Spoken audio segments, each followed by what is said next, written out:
नमस्कार दोस्तों, आज अपन एक नया टॉपिक पढ़ेंगे जो कंजेनाइटल एबनॉर्मलिटी है, पीडियाट्रिक की डिजीज़ है, जो क्या है इंटरसेप्शन। बहुत ही इंपॉर्टेंट टॉपिक है, बहुत ही कॉम्प्लिकेटेड है, लेकिन आज इसको पढ़ के अपन सिंपल बनाएंगे एकदम। ठीक है। इंटरसेप्शन मतलब क्या होता है, इसमें कॉलोन के जो पार्ट होता है, जैसे स्मॉल इंटेस्टाइन है और लार्ज इंटेस्टाइन है, इन दोनों का टेलीस्कोपिंग हो जाता है। टेलीस्कोपिंग मीन्स एक का दूसरे में टेलीस्कोप हो जाना, डल जाना। ठीक है। जैसे ये है, ये लार्ज इंटेस्टाइन है और ये स्मॉल इंटेस्टाइन है, ऐसे ऐसे चलती है। ठीक है। लेकिन ये जो स्मॉल इंटेस्टाइन का जो पार्ट है इलियम, और ये लार्ज इंटेस्टाइन का पार्ट है कोलोन। ठीक है। तो इसका और इसका इंटरसेप्शन हो गया, तो ये इंटरसेप्शन के पार्ट होते हैं, जैसे इलियोसिकल हो गया, इलियोकोलिक इंटरसेप्शन हो गया। तो ऐसे इस प्रकार से इनको डिवाइड किया जाता है। तो जैसे कोलोन पार्ट में स्मॉल इंटेस्टाइन का जो इलियम पार्ट है वो इंटरसेप्टेड हो गया, तो इसका जो नाम हो गया वो क्या हो गया, ileocolic interception.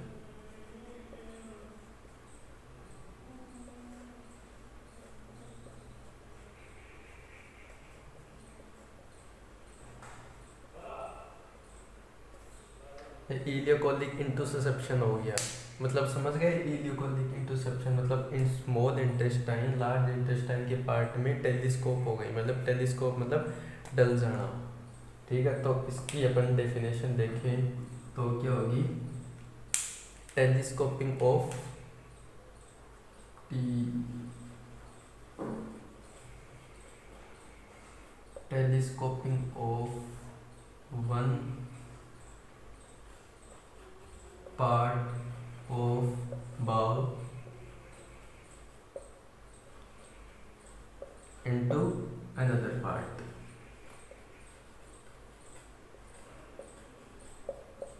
Telescoping of one part of bowl into another part. Okay. So अगर अब ये टेलीस्कोपिंग हो गया, इंटरसेप्टेड हो गया, ठीक है, तो इसमें क्या कर होगा, ऑब्स्ट्रक्शन इन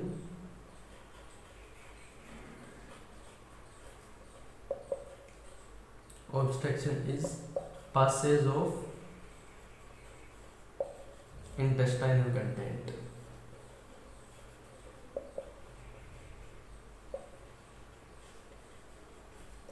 अब बताओ, जैसे स्मॉल इंटेस्टाइन का पार्ट है, लार्ज इंटेस्टाइन में डल गया, तो यहाँ पे एक प्रकार का ऑब्स्ट्रक्शन उत्पन्न हो गया। ऑब्स्ट्रक्शन हो गया तो जो इंटेस्टाइन के जो कंटेंट्स है वो पास हो पाएंगे क्या, आगे नहीं हो पाएंगे। ठीक है। तो इसको समझाया गया है obstruction in passage of intestinal content. ठीक है। अब ये तो अपन ने डेफिनेशन वगैरह देख ली इसकी। अब देखते हैं, अब कोई चिल्ड्रन है वो इंटरसेप्शन से ग्रसित है। ठीक है। तो उसमें असेसमेंट क्या देखने को मिलेंगे अपने को, तो असेसमेंट की बात करें अपन,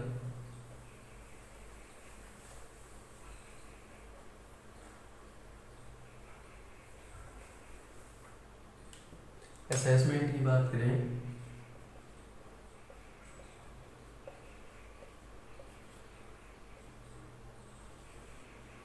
तो असेसमेंट क्या होगा भाई। अब सपोज करो स्मॉल इंटेस्टाइन का पार्ट लार्ज इंटेस्टाइन में क्या हो गया, डल गया, तो सबसे पहले जो असेसमेंट होगा वो होगा पेन। हर डिजीज में होता है, लेकिन पेन भी होगा, वो कौन से टाइप का होगा, पेन का टाइप जो है वो होगा colicky abdominal pain.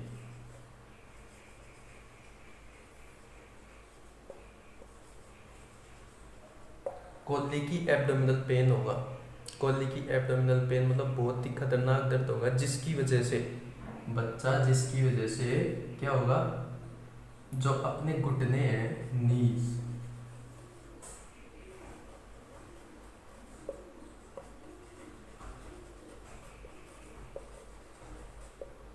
toward your abdomen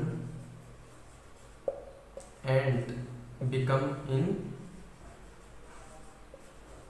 मतलब बच्चे के कोलिकी एब्डोमिनल पेन होगा, जिसकी वजह से बच्चा क्या है, चिल्लाएगा, तेज चिल्लाएगा, और अपने जो घुटने हैं वो एब्डोमेन है उससे अटैच कर लेगा एकदम, और कौन सी पोजीशन ले लेगा, फिटल पोजीशन जो होती है, फिटल पोजीशन कौन सी होती है, जैसे घुटने होते हैं वो एब्डोमेन के नहीं रहते यूट्रस के अंदर, उस पोजीशन में आ जाएगा and become in fetal position.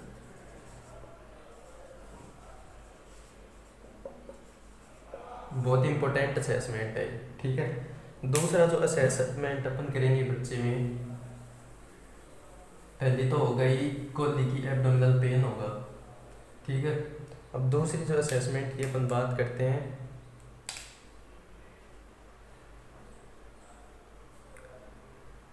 अब वॉमिटिंग आएगी। वॉमिटिंग भी किस प्रकार की आएगी, जैसा कि मैंने पहले क्लास में बताया था, जितनी भी इंटेस्टाइन की जितनी भी डिजीज होती है उसमें जो वॉमिटिंग होती है वो कौन सी वॉमिटिंग होती है, बाइल स्टेंट वॉमिटिंग होती है, ठीक है। तो वॉमिटिंग कंटेनिंग भाई वॉमिटिंग होगी तो गैस्ट्रिक कंटेंट तो होंगे उसमें, तो vomiting containing gastric contents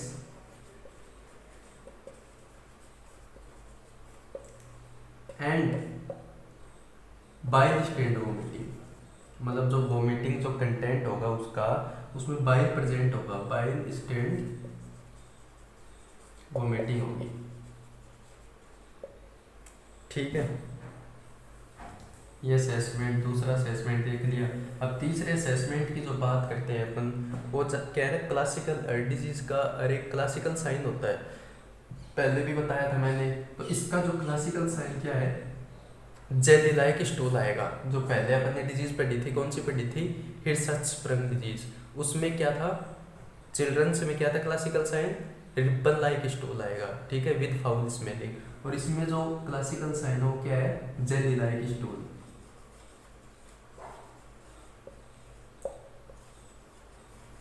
jelly like stool होगा भाई बच्चों में,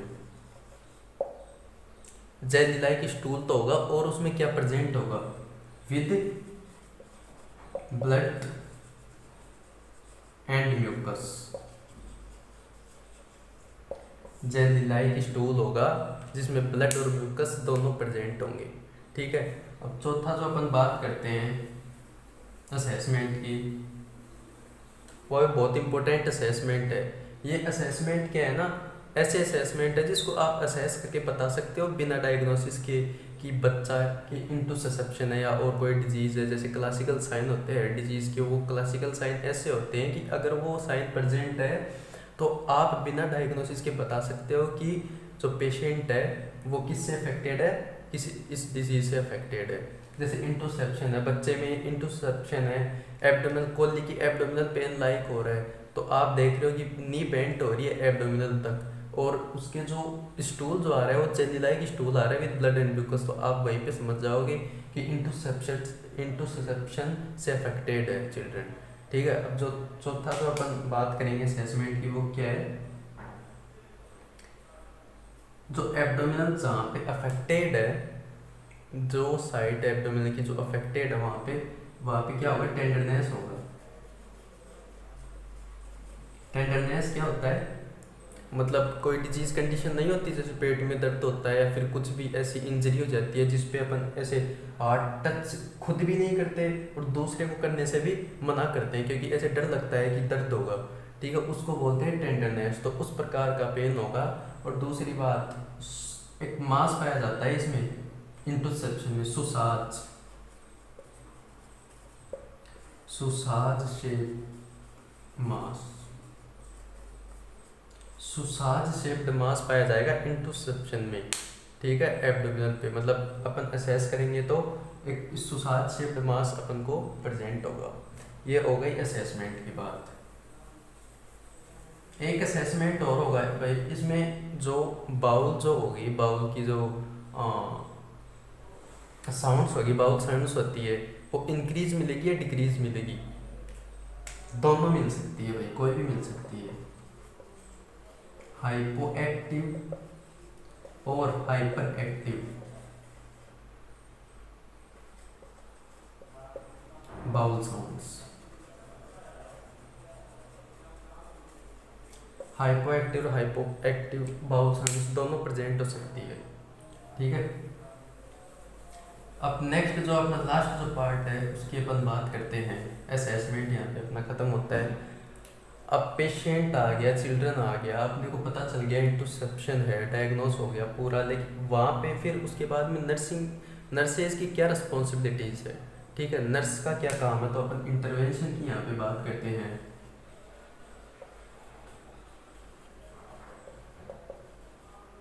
इंटरवेंशन क्या करेंगे सबसे पहला जो कोई भी डिजीज हो उसमें सबसे पहला जो काम होता है वो क्या होता है, मॉनिटर वाइटल साइंस।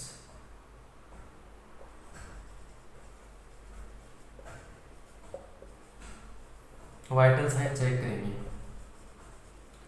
और दूसरा जो असेसमेंट अपन करेंगे, अब यहाँ पे bowel sound present, hyper active कोई भी हो सकती है, लेकिन यहाँ पे टेंडनेस हो रही है, स्वेलिंग भी हो रही है, जिसकी वजह से ये जो पार्ट है वो परफोरेटेड हो सकता है, फट सकता है ना, तो परफोरेशन हो सकता है।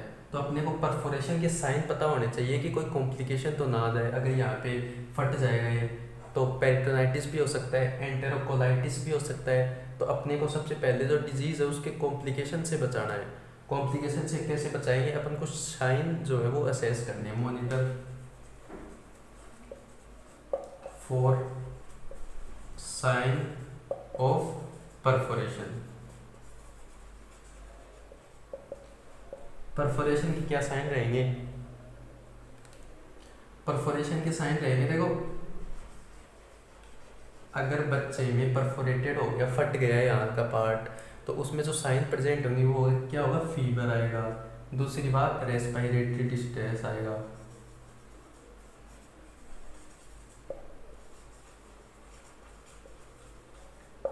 टैकिकार्डिया होगा। Tachycardia means increase heart rate. Tachycardia हो गया। दूसरी बात क्या होगा, जो ब्लड प्रेशर जो होगा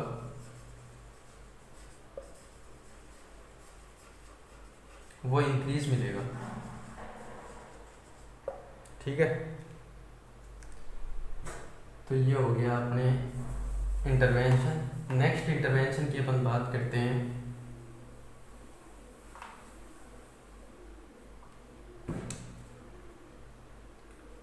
पेशेंट को क्या देंगे भाई, आगे इन्फेक्शन वगैरह ना फैले, तो इसकी वजह से पेशेंट को देंगे अपन एंटीबायोटिक्स देंगे, क्योंकि वो ओरल फ्लूइड तो दे नहीं सकता, तो इसलिए आईवी फ्लूइड प्रिस्क्राइब करेगा डॉक्टर, ठीक है। एंटीबायोटिक्स देंगे, आईवी फ्लूइड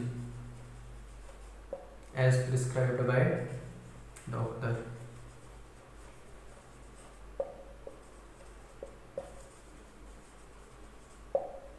एंटीबायोटिक्स दे दी। और अब इसके अपन मैनेजमेंट की बात करते हैं, ठीक है। मैनेजमेंट और इंटरवेंशन दोनों साथ में लेके चलेंगे अभी अपन। तो अब ये पार्ट इस पार्ट में फंस गया तो किस तरह निकल सकता है भाई, कोई मेडिकल मैनेजमेंट, कोई दवाई वगैरह है क्या जो निकाल दे इसको, नहीं निकल सकता। इसका जो कंफर्मेटरी जो ट्रीटमेंट है वो क्या है, सर्जरिकल ट्रीटमेंट है, कि सर्जरी करके इस पार्ट को हटा दिया जाए और नॉर्मल पोजीशन में ला दिया जाए। और दूसरा अपन क्या बात करते हैं, जब बच्चे का एब्डोमिनल प्रेशर बढ़ेगा या फिर ऊपर से अपन बहुत तेज फोर्स देंगे तो चांस है क्या निकलने के, चांस है ना निकलने के भाई। ऊपर से बहुत तेज अपन फोर्स देंगे, वो फोर्स अपन कोई फ्लूइड से भी दे सकते हैं या फिर कोई एयर से भी दे सकते हैं, ठीक है। तो फ्लूइड से प्रेशर देंगे या एयर से प्रेशर देंगे तो ये पार्ट निकल सकता है। दूसरी बात करें कि सर्जिकल ट्रीटमेंट है इसका, ठीक है। तो इसमें क्या करेंगे अपन, डिकम्प्रेस करेंगे, डिसकम्प्रेस बाय नेजोगेस्ट्रिक ट्यूब। जो नेजोगेस्ट्रिक ट्यूब है उसको इंटेस्टाइन तक पहुंचा के डिकम्प्रेस करेंगे, ताकि मे भी चांस है कि ये part small intestine large intestine से निकल जाए बाहर, ठीक है। दूसरा जो इसमें बात आती है इंटरवेंशन में वो होती है हाइड्रोस्टैटिक रिडक्शन।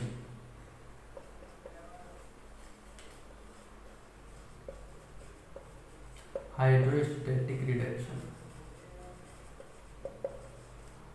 हाइड्रोस्टैटिक रिडक्शन क्या होता है? हाइड्रोस्टैटिक रिडक्शन वही होता है जो मैंने अभी बताया है कि बच्चे के प्रेशर इंक्रीज करेंगे कोई भी फ्लूइड से या कोई भी एयर से, ताकि ये पार्ट इसमें से निकल जाए। या फिर एब्डोमिनल प्रेशर बढ़ेगा, कोई भी साइड का एब्डोमिनल प्रेशर बढ़ जाएगा तो भी निकल सकता है। और एब्डोमिनल प्रेशर कैसे बढ़ेगा? कोई भी ऐसी फिजिकल एक्टिविटी कर रहा है जिससे उसका एब्डोमिनल ज़्यादा दमदार हो रहा है, ठीक है, ज़्यादा प्रेशर बढ़ रहा है, तो इसकी वजह से निकल सकता है। हाइड्रोस्टैटिक प्रेशर बता ही दिया, कोई भी एयर या फ्लूइड से अपन प्रेशर करेंगे बहुत तेज, जिसकी वजह से पार्ट निकल सकता है, ठीक है। सपोज हाइड्रोस्टैटिक रिडक्शन किए से पार्ट निकल गया, तो उसके बाद नर्सेज की क्या रिस्पॉन्सिबिलिटी रहेगी? डाइट देनी है पहले तो, ठीक है। डाइट देंगे, कौन सी देंगे? एडवांस डाइट देंगे विद ग्रेजुअली मतलब पहले पेशेंट को देंगे। इससे पहले भी अपने को एक जो इंटरवेंशन है वो करना है, क्या कि बाउल साउंड चेक करनी है। अगर पेशेंट में बाउल साउंड प्रेजेंट है तभी अपन पेशेंट के डाइट स्टार्ट करेंगे, वरना नहीं करेंगे। जो बाउल साउंड जो है वो सर्जरी की mainly 48 to 70 hours mainly after present हो जाती है, ठीक है। बाउल साउंड चेक करेंगे, बाउल साउंड प्रेजेंट है, ठीक है। तो इसके बाद क्या करेंगे अपन? एडवांस डाइट देंगे विथ ग्रेजुअली।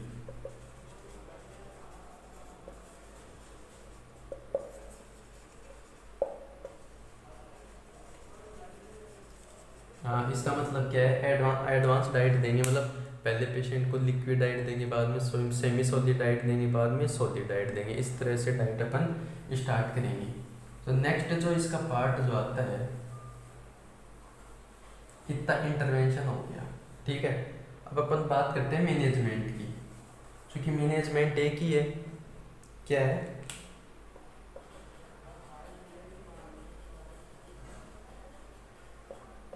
सर्जरी।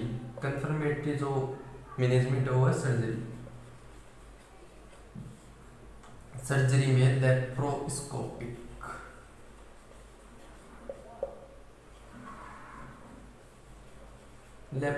सर्जरी करेंगे, दूरबीन के द्वारा सर्जरी करेंगे और इस पार्ट को इस पार्ट से निकाल देंगे, ठीक है। जो इसके बाद में जो अपन पोस्ट ऑपरेटिव जो मैनेजमेंट होता है नर्स का, वो क्या करेंगे? मॉनिटर वाइटल साइंस चेक करेंगे, एक मिनट, वाइटल साइंस चेक करेंगे, इनटेक आउटपुट चेक करेंगे पेशेंट का, हाइड्रेशन चेक करेंगे कि डिहाइड्रेशन तो नहीं हो रहा है या फिर ओवर हाइड्रेशन तो नहीं हो रहा है, वाइटल साइंस चेक करेंगे, ठीक है। तो पोस्ट ऑपरेटिव इंटरवेंशन है,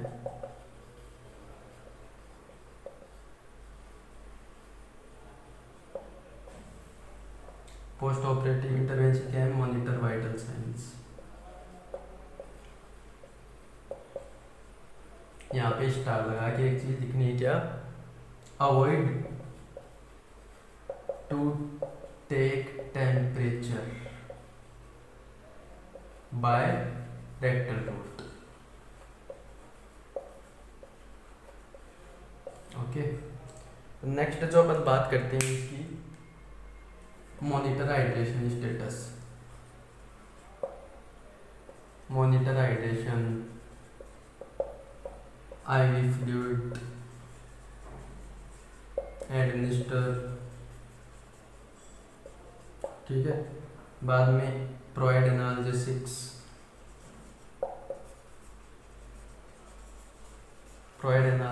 for pain reliever. And next जो पार्ट आता है,